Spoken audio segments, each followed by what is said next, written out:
Good afternoon. Welcome to Seed Talk 2020. This session is about the National Seed Organization, a model for our future. Today we have Jamin Chin from Strategy Corp, who will be doing the presentation. We also have Roy Klim, who is our representative. He represents all the provincial branches on the Oversight Committee.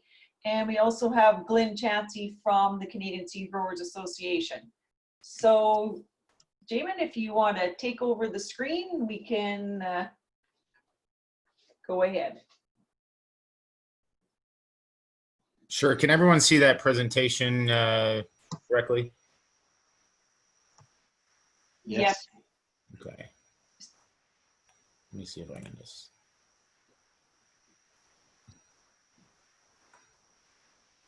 Sorry, give me a second here. I'm going to try to get this onto a screen so I can full screen it for you.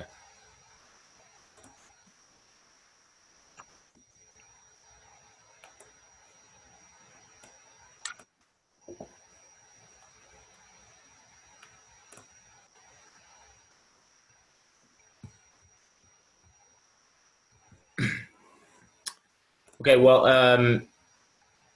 oh, sorry, is that, I'm having a little bit of a difficulty here. Is that still showing for everyone? Yes. Yeah. Yes, and it's full screen. Yeah. Great. So thanks very much, everyone. It's great to have the chance to speak with everyone here today. Obviously, it's sorry, by way of introduction, as Lori said, I'm Jamin Chin. I'm a director with Strategy Corp in the management consulting practice, and I've been the lead for the team supporting the Seed Synergy partners on this journey to create a new national seed organization. And so what I'd like to do today with this presentation is just to talk to everyone today about where we're at in thinking about the design of the NSO, and to use this opportunity to answer any questions and solicit any feedback that people might have. I'll walk through the presentation. Some of you may have seen a version of this already.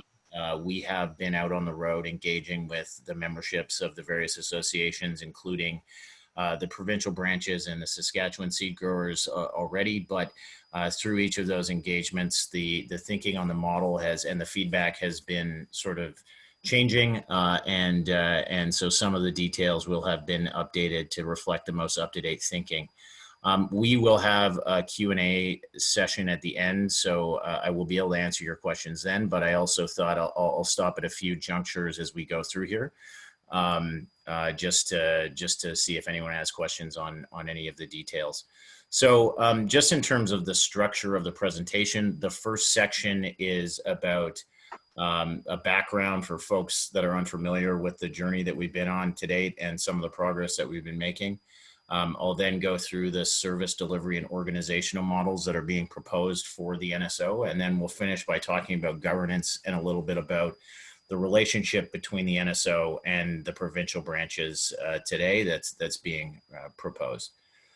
So the first slide here is just to level set on sort of the timeline of work that's been going on. So Strategy Corp began its work in May of last year and has been working with the partners to date to come up with the detailed design of the NSO, but that's really the latest step in what has been quite a long journey. The Seed Synergy project was officially initiated in February of 2016, but anecdotally talks about the merger of the national seed associations have been going on for even longer than that. And between then and now, the time that we've been engaged, a lot of work has been done to flesh out the vision for the future and what a new national seed organization would look like. A lot of work has gone into providing information and doing detailed thinking. Most prominently, the publication of a white paper in November of 2018 that really started as or laid out the starting point for the detailed design of the NSO that we've been working with today. Just to go back to first principles, this initiative is really about tackling the challenges that Canada's seed industry is facing head on. The Seed Synergy white paper identified a number of those challenges in detail.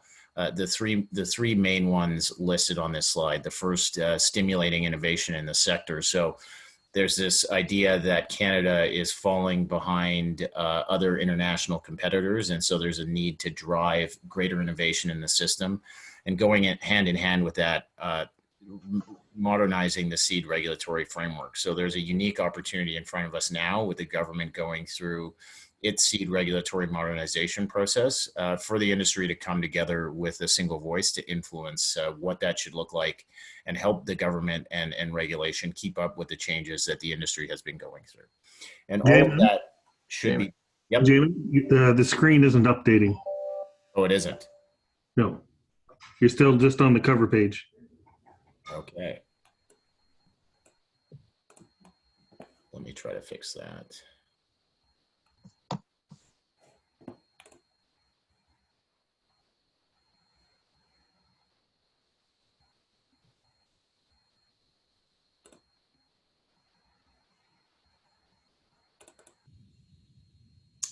Is that showing okay now?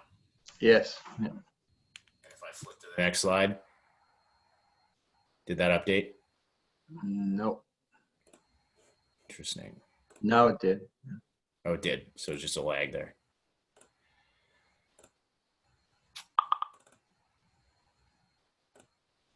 Okay. You're on slide 5 now on the screen. That's right.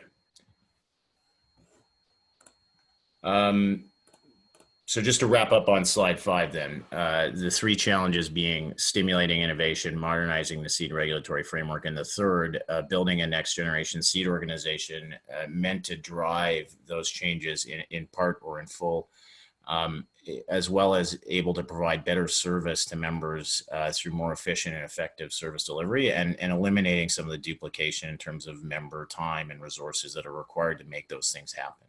So that's really what the Seed Synergy project and the creation of the NSO is about.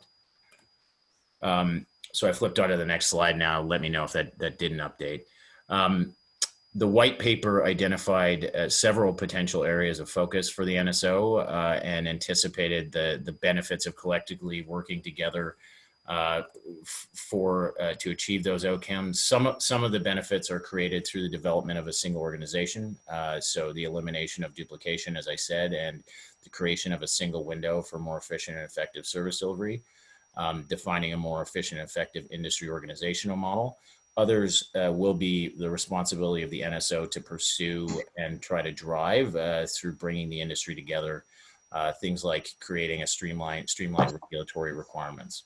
And ultimately, addressing those areas of focus and driving those changes are intended to ensure that there's increased investment in the sector, enhance the speed and depth at which technology is adopted, ensure that industry is more competitive and services are more efficient, and ultimately to create a level playing field. So in creating the design of a target operating model, which is sort of what we refer to the blueprint for the NSO as, we rely on something we call design principles.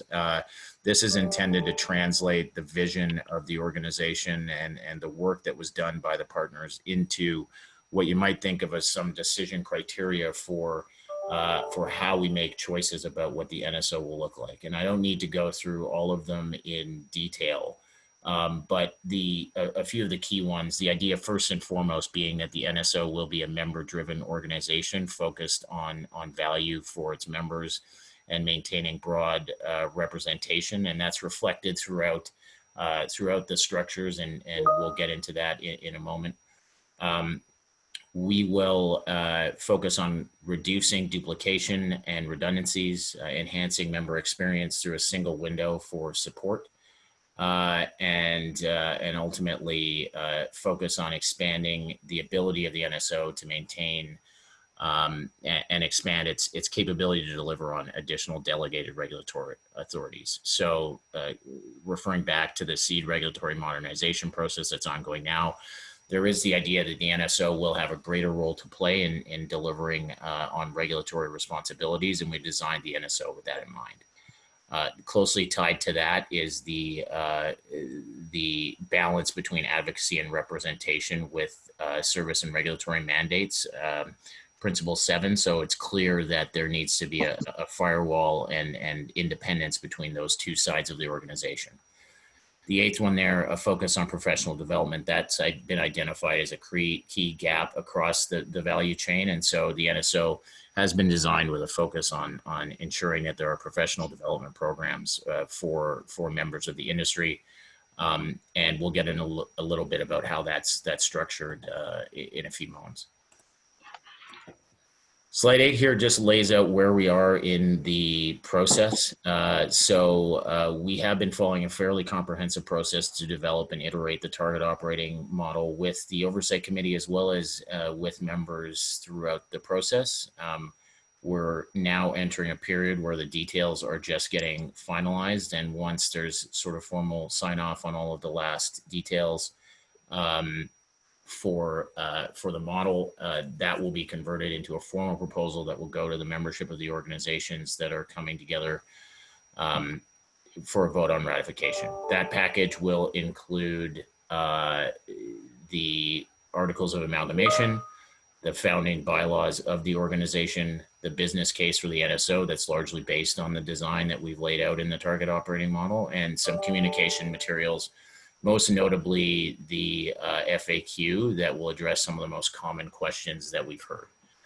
The same ratification package will go to all members. So all members of each organization will receive the same information, and they will use that as the basis to decide whether or not they will ratify amalgamation.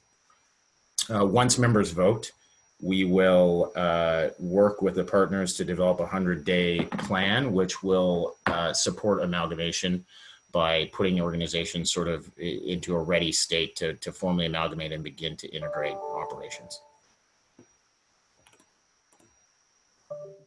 So the next section gets into the details of what the NSO will look like, starting with the service delivery and organizational model.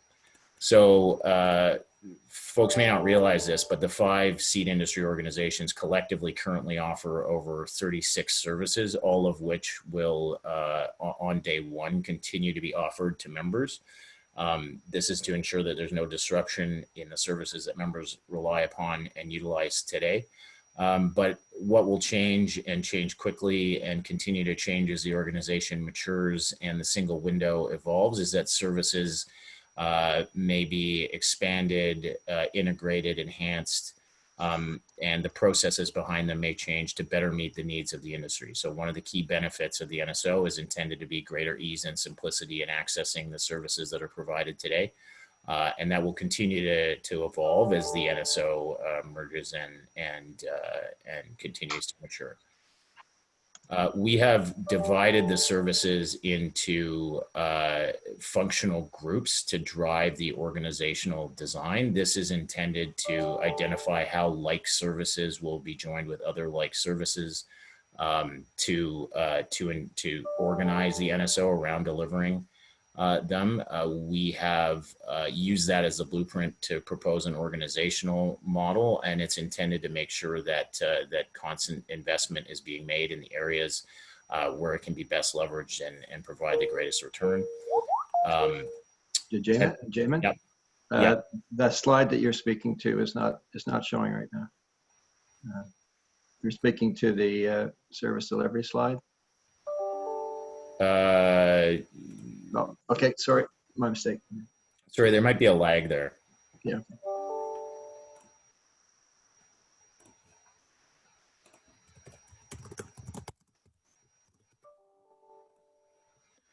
Okay.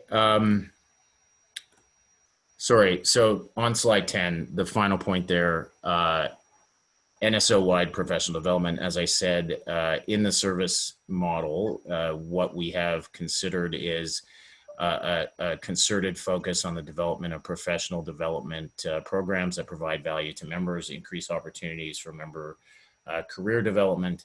And so that is a focus and has been built into the various considerations that we have around how the organization will be designed and how the services will be structured. So the next slide is about the functional model.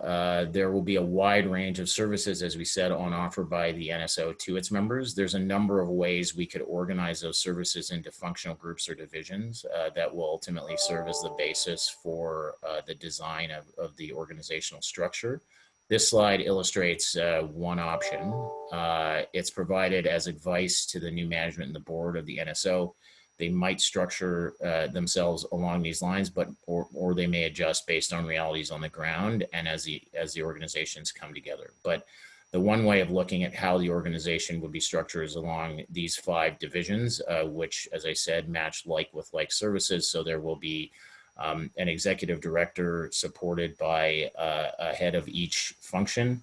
The external relations function will be principally focused around advocacy and stakeholder relations, as well as trade facilitation.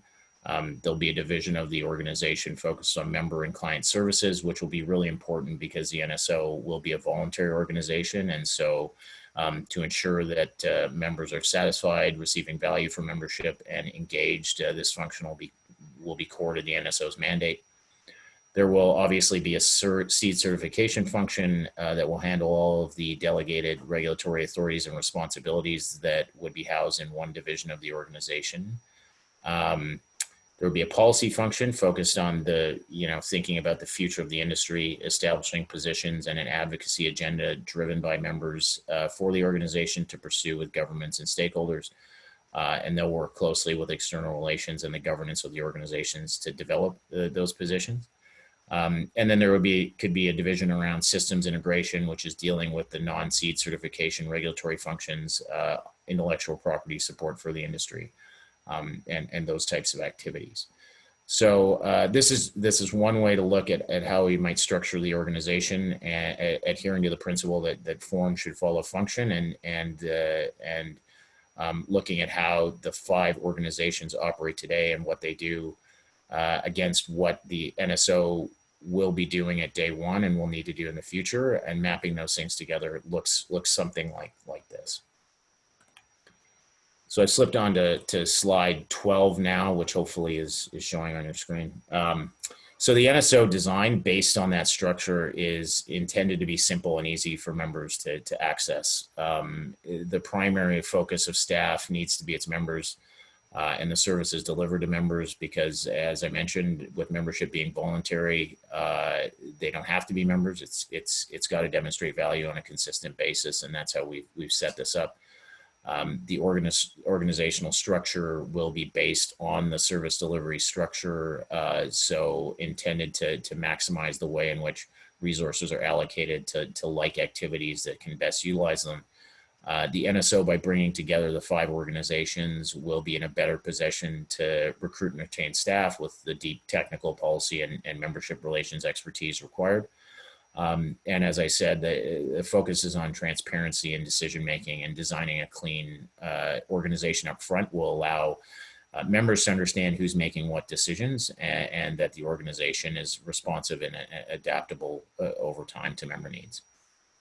So the next section gets into the governance, but I think this might be a good time to take any questions that you have on the first part of the target operating model. Okay, I will. Are there any questions in the chat, or is there anybody that wants to put their hand up? I'm just going to, at this point, I will unmute everybody, and then if everybody comes on at once, then I'll mute you again and go one by one.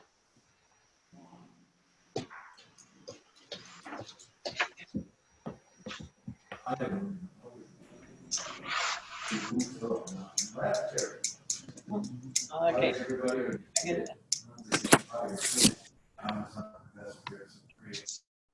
Okay, I muted everyone again. There's a little bit of background noise. So I encourage you to use the raise hand function or put something in the chat.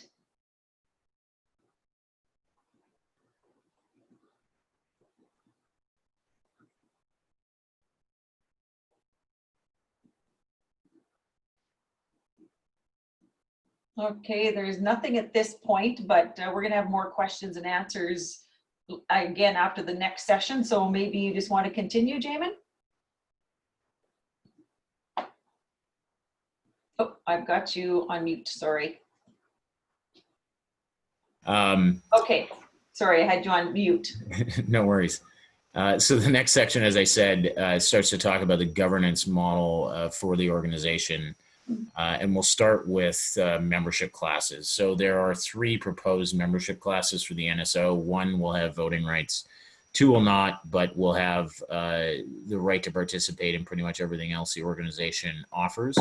The voting class will be the seed industry business class. And the first couple bullets on the slide here describe the precise definition of that class that we're working with. But essentially it boils down to members of this class will be business entities that will primarily derive their revenue from the seed industry. And it will be entities as opposed to individuals. Individuals will fit into the organization in the seed industry professional class. This class allows individuals that are active in the industry to become members, have access to the NSO's service offerings and programs, and will also be a primary talent pool the NSO can pull on for candidates for its various governance positions, whether it's the board or the committees, which we'll discuss in a few minutes. There will also be a seed industry affiliate class, and this will be drawn from members that are not primarily deriving revenue from the seed industry value chain, but are engaged in the industry either, as sponsors or exhibitors or other interested parties, and they will also be business entities. So these are the 3 membership classes that are being proposed. And what will happen on day 1 post ratification is that all the existing members that are members of the organizations that are amalgamating today will be offered membership into the relevant NSO membership class. They will stay members for a 2-year period, and then members will have to decide whether to re-up or walk away from the organization after that transition period. And that really places the onus on the NSO's management from day 1 to ensure that the transition is quickly demonstrating the value of maintaining that voluntary membership in the NSO going forward. The overall governance structure now on slide 15. So it is focused on balancing regional and value chain representation across its policy and regulatory functions, with the need to set up a board and a governance structure that's informed by and built on leading governance practice to ensure that that the NSO can be managed effectively from day 1. So we're looking at an 11-member board of directors, and I'll dive into more detail about that in a moment. But that board of directors will be one pillar of the governance structure, supported by a number of other committees and groups of committees. So the Seed Certification Committee is responsible for the oversight of the delegated regulatory authorities related to seed certification. And so intended to create some independent oversight over the regulatory functions of the organization. And again, we'll dive into some more detail about what exactly that looks like in a few minutes. There will also be operating committees of the board, many of which are standard corporate operating committees like audit and finance, some of which are intended to be stood up to support the specific things the NSO is intending to do. So quality assurance committee related to non-seed certification regulatory functions, a programs and services committee that's overseeing the change towards a single window and the evolution of service offerings over time, and ensuring that member feedback and input is reflected in that. And then the fourth major pillar of the governance structure is the Public Affairs and Advocacy Committee, and this is a committee comprised of members intended to develop the policy positions of the organizations and set the advocacy agenda for the organization. We'll talk about how that is designed as well later on in this section. So the governance structure, while pretty simple at a high level, is designed to be permissive in that it's the opportunity is there to set up as many subcommittees, task forces, working groups, et cetera, to ensure the NSO is involving members wherever they need to be involved, and to scale the governance structure and the level of member involvement in this to meet whatever the needs of the organization are at any given time.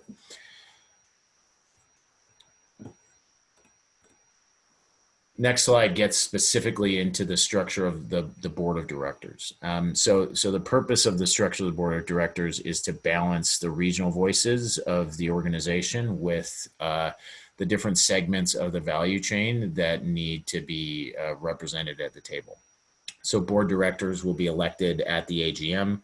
At a minimum, one board director from each of the 7 NSO regions will be a member. And so those regions are defined as those provinces with current CSGA branches or provincial seed associations. And then 4 seats will be filled from the areas of the value chain detailed on this slide. The inaugural board will serve a 3-year term to ensure stability throughout the transition period, with subsequent boards elected for 2-year terms. How that will work in practice is that the initial board will be staggered. Some members will have a 3-year term, with others having a 2-year term. And once the 2-year term is up for those board members, the elections will proceed on a 2-year cycle for all future candidates. The focus of the board is really intended to fulfill the traditional fiduciary responsibilities of a board. So the focus will be on strategy, planning, and budgets. It will be a fiduciary decision-making and oversight body, helping the organization set and stick to its plan and vision, and ensuring that it remains accountable to its members. It's responsible for ensuring the NSO is compliant with the law, for hiring and overseeing the performance of the executive director, providing ongoing advice to NSO's management to reflect sort of their role as representatives of the members. The election of the board will be a 3-step process. So the board will strike a nominating committee, which will act to solicit nominations from candidates across the memberships, including from the provincial associations. It will vet all of the candidates against a competency and board composition matrix and provide that assessment to the membership more than 30 days in advance to the AGM. And then members will be able to vote for the directors at the AGM each year. The Seed Certification Committee, as I mentioned, another important pillar of the governance structure, and designed specifically to ensure there's that appropriate firewall and line between the regulatory and advocacy functions of the NSO. It will be chaired by a director, but primarily intended to operate mostly independently. The rest of the members, including regional positions, will be drawn from the membership based on the expertise required to oversee the seed certification and regulatory responsibilities associated with it. And nominations, and we'll get a little bit into the details of this in the future, nominations will be accepted from the provincial seed organizations to help fill those positions.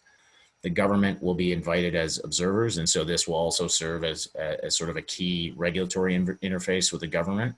And in order to ensure that independence and the effectiveness and efficiency of the regulatory responsibilities over time,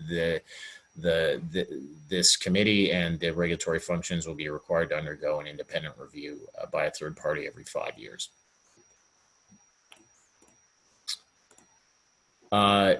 As I said, the Seed Certification Committee is accountable to the board in the sense that it's accountable to all parts of the organization are accountable to the board, but is intended to operate mostly independently. So on a day-to-day basis, regulatory standards, operational policies, processes, and protocols, and activities related to administrating the delegated regulatory authorities of the NSO will be the purview of this committee, not the board.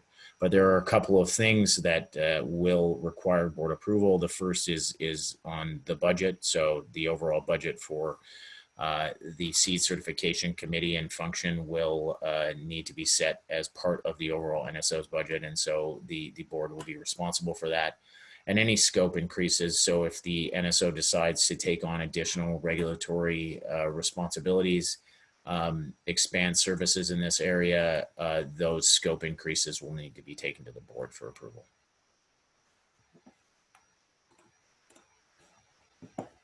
The Public Affairs and Advocacy Committee is really the forum to bring together members from across the value chain and throughout the industry to think about the future of the industry, the issues they're facing, and to develop outward-facing policies the organization will advocate for. So this will inform the NSO's lobbying activities, identify issues management needs to be focused on, and will recommend policy positions that will be adopted by the board. In order to ensure that the balance of positions that are coming out of this function reflect broad consensus across the industry, the recommendations to the board will need to be endorsed by 2/3 of voting members on this committee. And the membership of the committee will be drawn from the membership of the NSO at large. So the next couple of slides speak specifically to how we've considered the relationship between the provincial seat associations and the NSO once it's up and running. As I mentioned, one thing that we've considered is that the provincial associations will have the ability to nominate appointees to the seat certification committee, but that relationship has been sort of fleshed out and structured around the idea of affiliation agreements with the NSO, which really define the relationship between the NSO and the provincial associations as sort of the NSO takes over the roles that the CSGA plays today. So essentially, there will be a timing to establish one of these affiliation agreements. So the existing CSGA branches will have 3 years from the incorporation of the NSO to voluntarily and proactively trigger the affiliation agreement procedure in the NSO's bylaw. That will be contingent upon the provincial associations expanding their membership to reflect the same membership criteria as the NSO. So considering that the NSO will be open to all members of the seed industry, regardless of their particular role in the value chain, any provincial associations that decide to opt into the affiliation agreement will need to match that criteria with any members that have a vote in the NSO having a vote as a member of the provincial association. In exchange for the agreement, the affiliating branch would have a membership as a seed industry business class member with the right to vote for the board, as well as appoint those appointees to the seed certification committee to oversee the seed certification and regulatory authorities associated with it. On the flip side of things, under this arrangement, so considering all the options that existed to bring the provincial associations along with the journey that the CSGA is going through this amalgamation, there's a few sort of reciprocal obligations from the NSO that we're committed to. So branches or provincial seat associations will continue to operate as autonomous entities with their own governance, membership, assets, finances, activities, and the NSO will not have any more control in the branch's governance other than what's agreed to under the affiliation agreements. The certification fee associated with seed certification will continue to be remitted along with the branch membership fees in the same manner that it is today. So, regardless of what this looks like, the finance fee collection and remittance function will remain the same. And again, at the AGM, seed industry business class members, including provincial associations under an affiliation agreement, will have a vote at the AGM.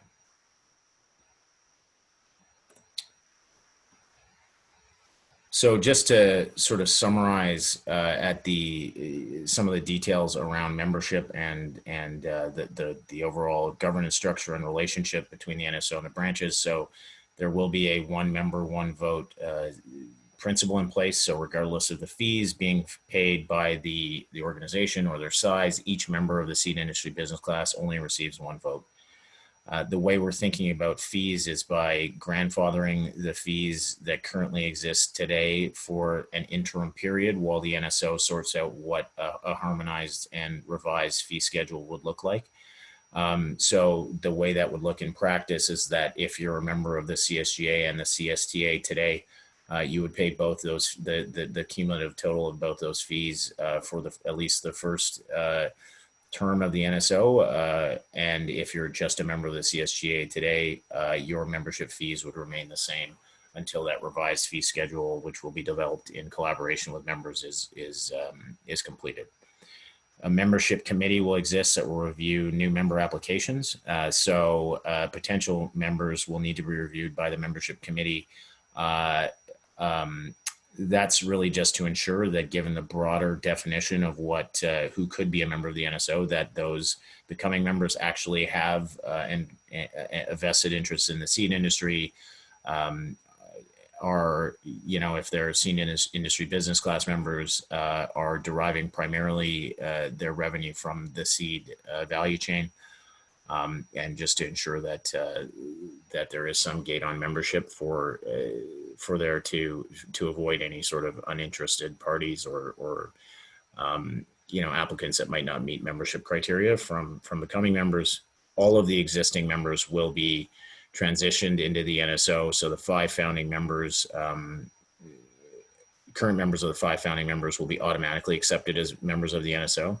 New members that don't currently pay a fee for to any of the 5 amalgamating associations will be charged an interim fee based on whether or not they're an individual or a corporate member, and that interim fee will be in place until the full fee restructuring is completed by the NSO. Then, as I noticed, the NSO has committed to fulfilling the CSGA's current responsibility to its branches. So regardless of that affiliation agreement, the NSO will continue to collect and distribute the CSGA's branch fees without disruption.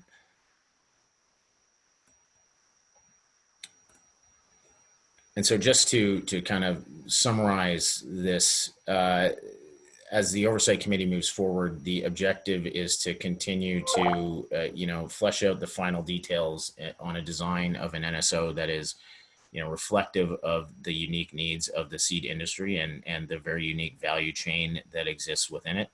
The goal is to create an organization that represents every region of the industry and all segments of the value chain. The focus is really on services, so ensuring easier access for members to utilize the services that they need through a single window. There is a great opportunity to increase the efficiency of the organizations and eliminate the redundancies, and not only internal to their operations, but the load that puts on the members having to be members of multiple different associations to receive different services and have access to the various benefits. That single united voice for Canada's seed industry, particularly important around the seed regulatory modernization window that currently exists. So being able to help shape the future of what the regulatory landscape looks like for Canada's seed industry, but also to continue to address issues as they come up in the future. Greater capacity to take on and operationalize additional regulatory authority through that regulatory modernization process is a key focus here. Again, the focus is on member services and support, and that focus on professional development being a key service area that will be an initial focus of the NSO. So that concludes the presentation. I'm happy to take any questions that you might have now, or I'm not sure, Glenn or Roy, if you'd like to add anything. Go ahead, Roy.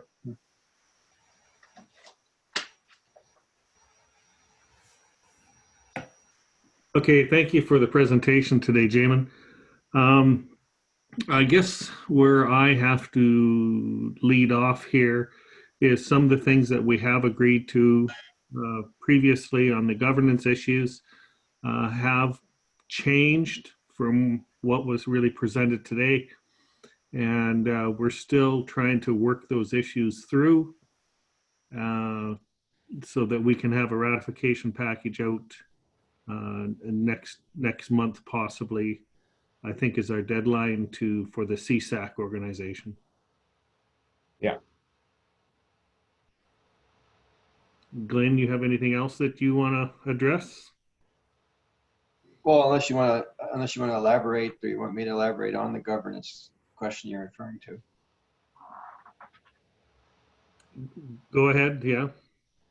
Yeah. So I think the gist of it is that over the course of the winter, and most of you who would have seen the presentation, would have been present at the annual general meeting, would have experienced a presentation similar to this. That at the time it was pointed out that the election process for the regional candidates would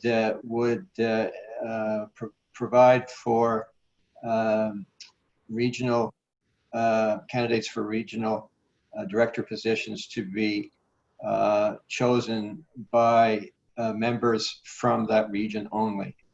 And in the course of the legal review of our proposal, it was actually the CSGA's lawyer who identified a problem, an inconsistency between that approach and the law or the act, which doesn't allow for that. So as a result, Roy brought back to our board, after consultation with the lawyer, he brought back an alternative. And so the alternative that's being proposed, it hasn't been agreed upon yet, but is being proposed, is that the election of the board, which would now involve all members voting on all positions, would be facilitated, would be supported by distance voting. So in other words, if you were from a particular region and it was important that for you to vote on a for that candidate, and by extension for the board as a whole, then you would have a chance to vote even if you didn't attend the meeting. So that's been proposed. The bylaws that are being developed currently allow for that. The only question right now is to what extent would that option be provided to members at the discretion of the board versus incorporated into bylaws, for example. The other aspect of the governance proposal that, again, CSGA has gone back to our lawyers and asked us for some options that could be brought back to the committee, oversight committee, one of which would be to strengthen the role of the branches in the nomination process. To what extent is really is what we're trying to determine is feasible legally, but also would be supported by the other parties. Does that capture it accurately, Roy? Yes, I believe so.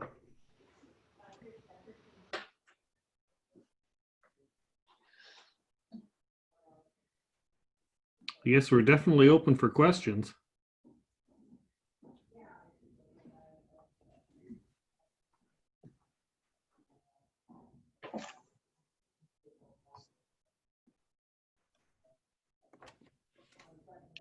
I saw Wanda's question is, so each region only votes on its own region nominees in person or by distance? No, that's what essentially our legal advisor indicated was not possible. So for every member from every region votes for every position, but the proposal that Roy had brought to our board and our board supported was that in order to ensure that members who aren't able to attend the annual general meeting in person are able to vote, there would be a commitment to allow distance voting. and that's what our board has supported. That's what the CSGA board is supporting as a proposal. But in addition to that, we're also looking at whether there are ways that would be acceptable to everyone to strengthen the regional or the branch's role in the nomination process. So, for example, would it be possible, or would the other parties accept an approach where the regions have a veto, let's say, on whose name goes forward? So if there was let's say, someone not acceptable to the branches, that would be that person would not, then couldn't go forward. And then the question then would be, to what degree would the board of the NSO retain the final say over whether all those nominees went forward or not? So in other words, the overriding principle, or so that's been sort of hammered into us by our legal advisors, is the board needs to retain final authority over who's a candidate for the board. And even at the CSGA today, we have that provision. So, for example,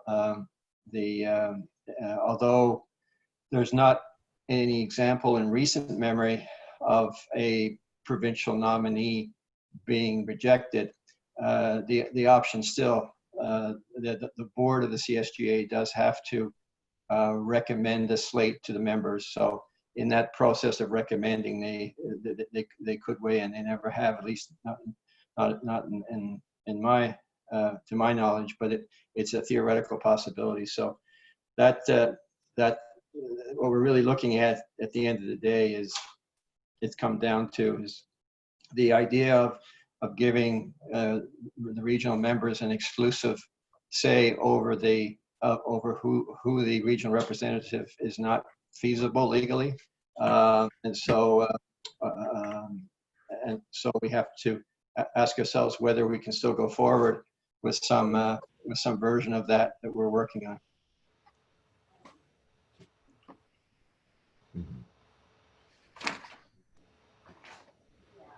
Okay, we have.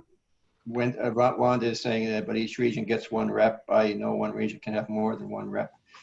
Each region gets one rep. Yeah, I think that's fair to say, Jamin. But everybody lives somewhere. So if there's 11, directors, then there's going to be some overlap, presumably. Yeah, that's right. So one member of the board from each region at least, and then the 4 other positions would be filled from a variety of the different value chain segments. So, at least one grower, one developer, a member from the trade, etc. And so each of those members will also be a member of some region. And so there, could be there will be a minimum of 1 from each region, but up to 5. I noticed from Brent, why 11 members on the Seed Cert committee. I think Jamin could respond to that. I could also point out that the Seed Cert committee effectively takes over responsibility from the CSGA for about 90% of what the CSGA currently does today. The CSGA performs its current roles with a board of 15 industry reps and 10 advisors. And in addition, it has a regulatory services committee that currently has 22 people on it. So I'm not suggesting that your question isn't a good question, but 11 is certainly an improvement over what we currently have. Mm-hmm. But Jamin, the logic of that, yeah. I think I'll address that a little bit more. So of the 11, one is a board of directors that will serve as the chair of the committee. Then there will be 7 members, one from each regional association that are appointed from each region. So it's to really give the regional diversity in crops onto this seed certification committee, and also to bring in different skills. There will also be 3 members at large sit on this committee. So that's going to be your 11 voting. And those people will hopefully, have, again, bring a different skill set to the committee. They could be developers or a breeder, but somebody from the industry at large. Then there will also be 2 non-voting advisors coming from the Canada or Canadian Food Inspection Agency, as well as 2 non-voting from AAFC.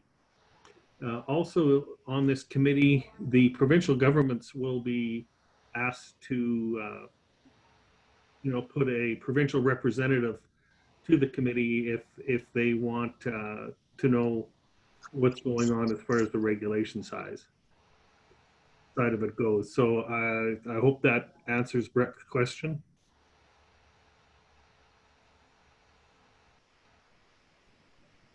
There's a question from Kathy. Who decides who the grower representative candidates are? Mhm. So Jamin, you want to handle that? Yeah, so there's a sort of a multiple steps to that. So there is a membership application will be filed where members indicate sort of the primary role in the value chain that they adhere to. One of the roles of the nominating committee, which I referenced in talking about the board selection process, is to evaluate candidates to the board against all of those requirements. And so, it is same question in some cases about, how do you determine if you're a large operation or a multinational corporation that has offices and employees in multiple regions? Which region do you actually get to, stand as a candidate for the board in? And it's up to the determination based on, where business operations are and what the primary activities are, how the nominating committee would assess, where they fit into those different requirements. So it's entirely possible that, a business entity might have a corporate office in Winnipeg, but do most of its business in Saskatchewan, and so could say that it makes more sense for me to be a member in the Saskatchewan region than it does in the Manitoba region, and so could, based on the nominating committee's assessment, be an applicable candidate for the Saskatchewan seat. Same difference with, the different value chain segments. The determination of what your primary business is and where you fit into that is going to be assessed based on the determination of the nominating committee. But it will be also up to members to identify themselves as sort of where they fit into that, or if they fit into multiple segments.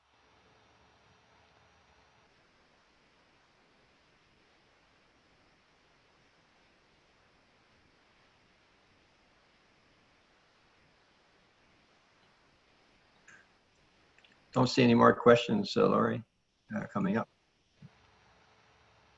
Joe here.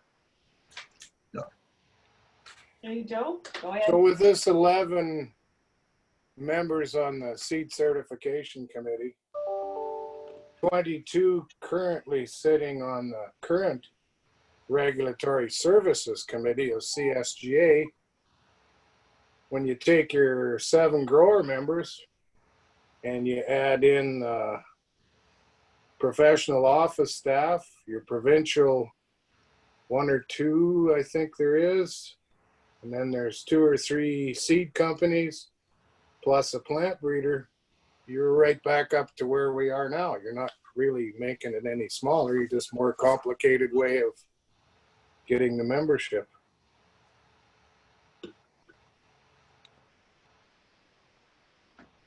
So I mean, a couple of points on that.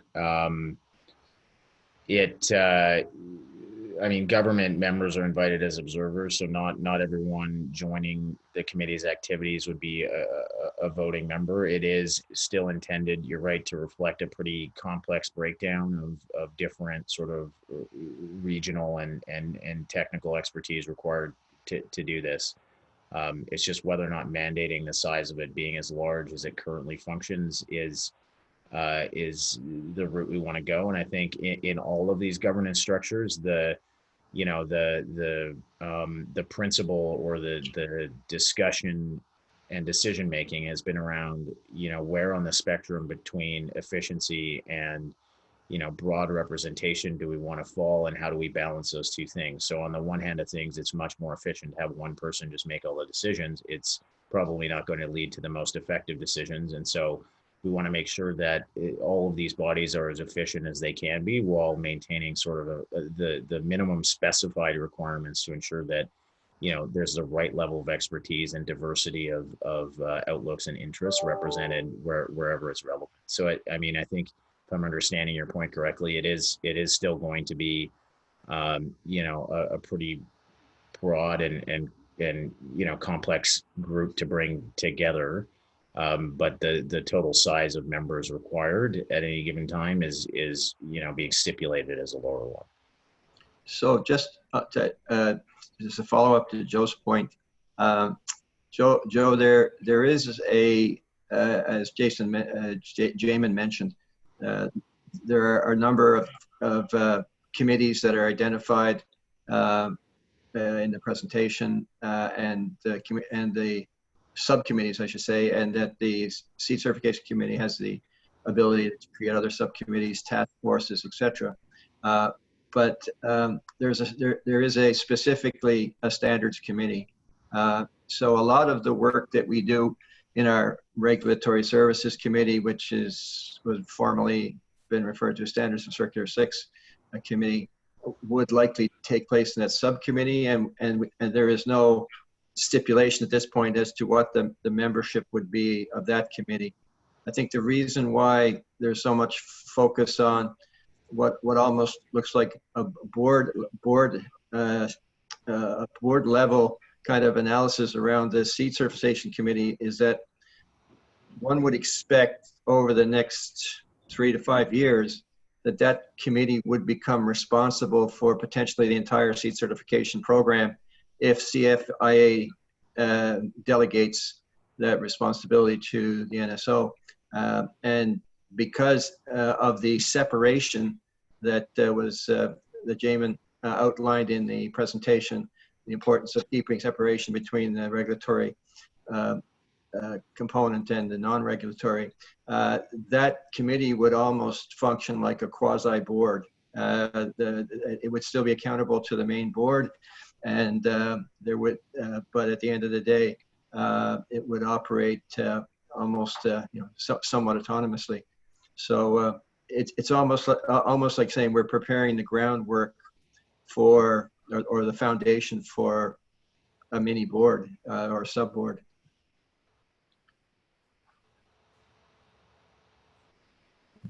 Okay, thanks, Glenn. I just didn't want to see all our good work thrown away, but you explained it.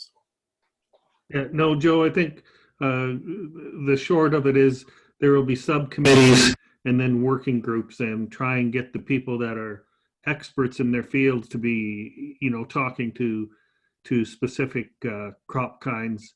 Let's face it, I don't know a darn thing about growing corn, so there'd be no use me being on a corn committee.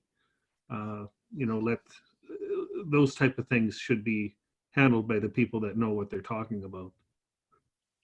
Yeah, how did you know that we just created a corn subcommittee? I must have talked when I shouldn't have. No. Intuition. Psychopathetic. Okay, I'll go on mute. So we have Sean on the phone, and then we have 2 questions in chat. So Sean, do you want to go ahead? I'll unmute you. All right. Yeah, just going back to, I guess, the regional branch board members. has it been thought of, I guess, that perhaps the regional branch could send forward 2 or 3 names that the NSO then could vote on to get around that other issues, I guess, of having everybody vote on it, but at least the regional branches would have, I guess, a say in who's going forward. Roy, do you want to answer that? Or? Yeah, I had to check to see if I was on mute. There's a lot of people would like to have that button, believe me. There's been a lot of thought put into that, and I guess the biggest question here is the ability of members to participate in the vote, where before we had the split ballot, and it was the people from the region were going to control the people that would be representing that region on the NSO. Now, once again, we're at the point where it is a national decision rather than a regional decision. So how are we going to address that? We thought we had one way of doing it with distance participation, and I had indication from the board that that was fine. They were willing to accept that, but the partners in the NSO did not feel that way. So we have to come up with another solution. You know, that solution is being kind of formulated today, and it will be, you know, we'll bring it to the oversight committee sometime this. Well, I don't think it'll be this month anymore, but very soon, because we have to get this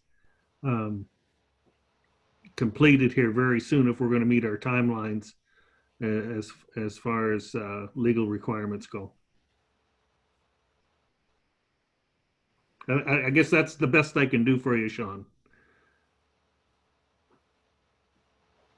I don't know if I answered you.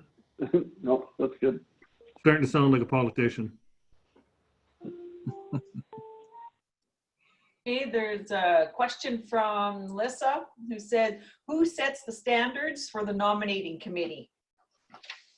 Presently, that's being left for the interim board to be putting the standards and policies together for the NSO. We do have a very strong feeling, Jonathan and I, that some of these terms of references and policies should be set today.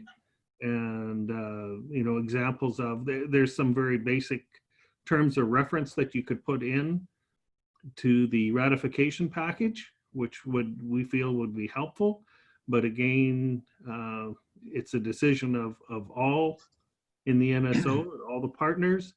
And last indication is that they don't want to be handcuffing the new board as far as terms of reference and policies go.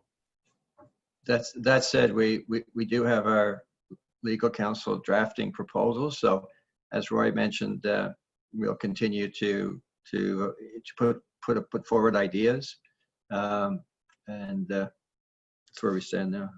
So our legal counsel has indicated to us that in the vast majority of mergers that he has been involved in, the terms of references of the key committees have been included in the ratification package.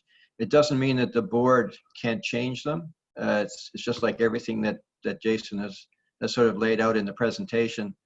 I mean, a new board could change a lot of that if they wanted to, but what's important is that if you're choosing the right people for the new board, presumably they're going to follow through on the advice basically that is contained in the work that was done, and that would include any policy documents that are suggested. But as Roy said, it's the board that will decide. The only way that you would you would be able to impose, even temporarily on a new board, a particular way of doing things as if it's in a bylaw, and even then a bylaw can be changed. But the advice we're receiving is that putting that type of information in a bylaw would handcuff the new board in a way that you probably wouldn't want to. So that the compromise would be to at least get a consensus on how we think it should be done, and that way, when we're going out to members and asking them to support what our board would ultimately recommend, that we can answer the question, this is how we think, this is how we would like it to work.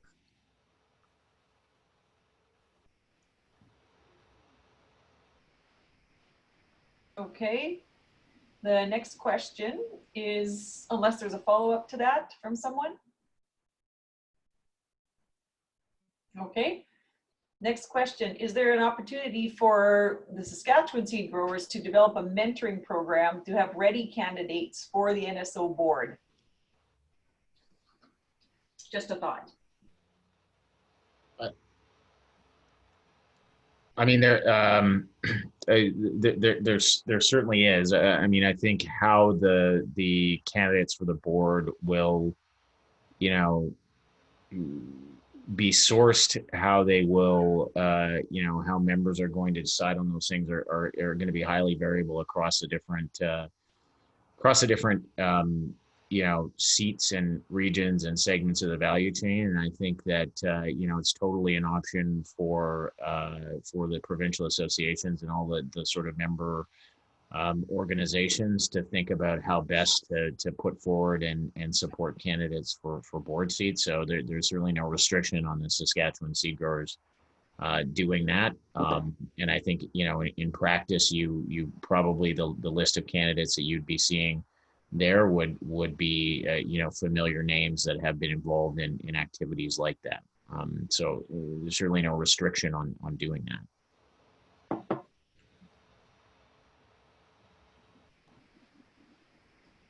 Next question, is there enough trust in the oversight committee going forward? Boy, that's a loaded question. Among certain members, let's put it that way.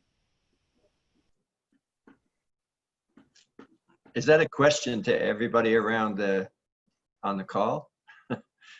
Because I think Roy is on the oversight committee, and I'm in a supporting role most of the time. Is it a question that is it a question about whether the group that currently makes up the oversight committee is taking us in the right direction? Is that, yeah, yes.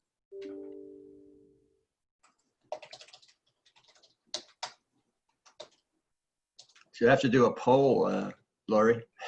Yeah.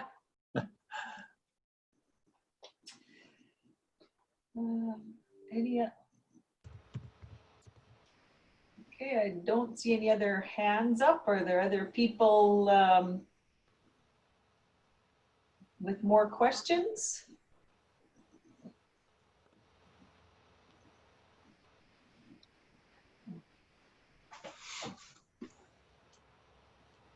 I'll give it another bit because it takes a little bit of time sometimes to type in the questions you have.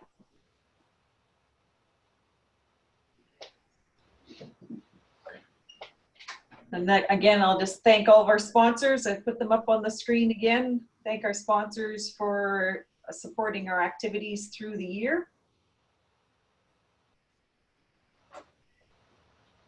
Okay, don't see any more questions in chat and no hands up.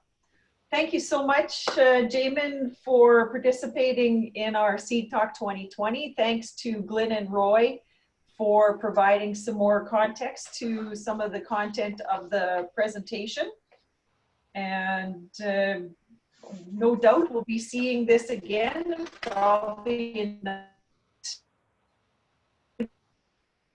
Roy has suggested, but it's an ongoing process, and we certainly appreciate the amount of effort that certainly, Roy, you're putting in on behalf of the Oversight Committee, and as well the CSGA group, the amount of time that they've put into trying to kind of sort a path for us going forward with this National Seed Organization. Well, I think that from CSGA's perspective, we could not have got anywhere close to where we are now if it hadn't been for the branches and particularly the leadership that the Roy and the Interbranch Committee has exercised. I think we've gotten a heck of a lot farther, a heck of a lot faster than anyone would imagine. And I think the main reason for that is the work that Roy and the branches have been doing. So I think thank you for putting this on. Yeah, and Laurie, I think we definitely have to recognize all the effort that the CSGA staff has been putting behind this. It's been countless hours that they've put into this effort, supporting us, yeah, I just can't thank them enough. And I think you know, we're going to owe them a big debt of gratitude in the end here.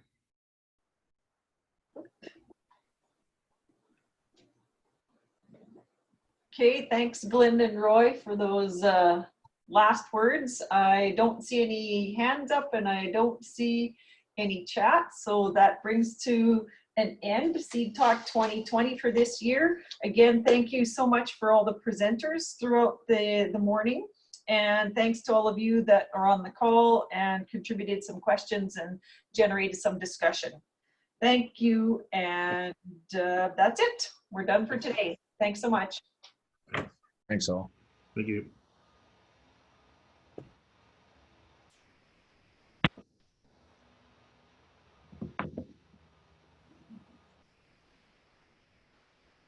Okay, shut the recording off, so we're all done. Thanks again, everybody, for coming on today. Unless there's any last comments or questions, certainly would appreciate any feedback you have about this new format. It was the first time trying to do it this way, so please feel free to send me an email or give me a call, whatever works.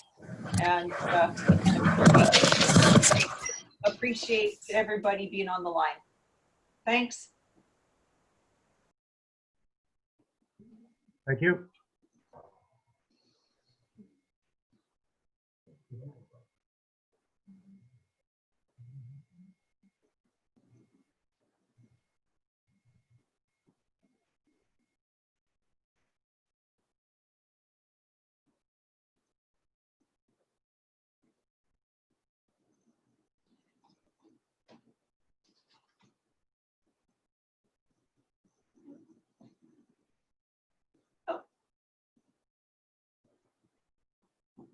Mm.